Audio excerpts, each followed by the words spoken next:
Good afternoon, friends. Continuing on the right hand side of the box, today we're going to focus on the battery box or battery tray. Now I know that this thing is not complete and it's in pretty rough shape. So some of the things that should be on this I won't be able to show off because it is missing parts and some of it is damaged. But I'm going to do my best to go through and describe this battery box, how it comes apart, and what you'll need to do to get this thing off of the bike. While on the right hand side of the box and looking at the battery tray, we can see that this thing is not complete. It's not in great shape and it's missing a few parts. Clearly, there's no battery in here. I don't have a battery for this right now, so we're working without that. There should have been a top cover on here as well. I don't have that either. Now there's a front cover, a top cover, a battery strap. Obviously a battery would have been inside. On the back side, there is the cover mount here, and there should have been a mount on this battery tray itself, and I'll show you that once we get the covers off. On this side, you will see that the battery strap actually hooks into here. So once you loosen this here, you can pull the strap up. From this side, you will move the strap down into the hook there. You can see there's a hooked end, and this would have threaded together. From there, on the bottom side, right here, is a 7/16 nut, and that you will loosen. Once that's loosened, you can lift the battery tray out of the way and pull it this way. As you can see with the battery tray, this is where that bottom nut is. These are always bent because they kind of get yanked on. You really should pull that nut all the way off and then pull it all the way out. This was already bent, so I just kind of showed you how it is. Typically when you're taking these apart, you will see this as well. This is where the strap hooks to on this side. And if this were in good shape, you can see this is busted off here, there would have been another hook just like this right here where the 2 points meet. On the bottom side of the battery tray, you will see the starter relay, and this is where the wiring runs to this relay. They are always bolted on the bottom here on these larger FL style shovel heads. So what we're going to do is we're actually going to undo the wiring from the bottom here, and those are a 1/2 inch nut. Hopefully I'm showing you a good view of this. There are 2 1/2 inch nuts on here, which we will undo.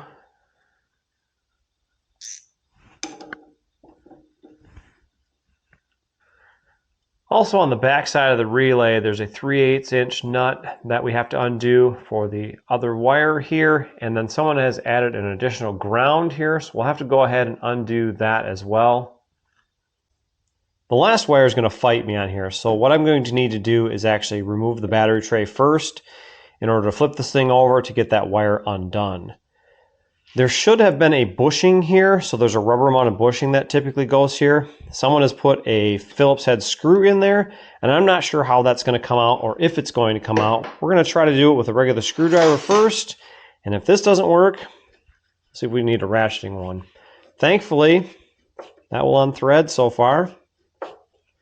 That caused a lot of pressure on this battery box. That should not have been that way. Like I said, there should have been a rubber mount there that would isolate this to keep it from vibrating really bad. Actually, I'm pretty sure that's what they call those, is a rubber isolator. I could be wrong on that, but there should have been one here. There's one on the other side in the oil bag, which also is not hooked up because this one was improperly installed. Now with that isolator uninstalled, we should be able to loosen up the battery from the oil bag.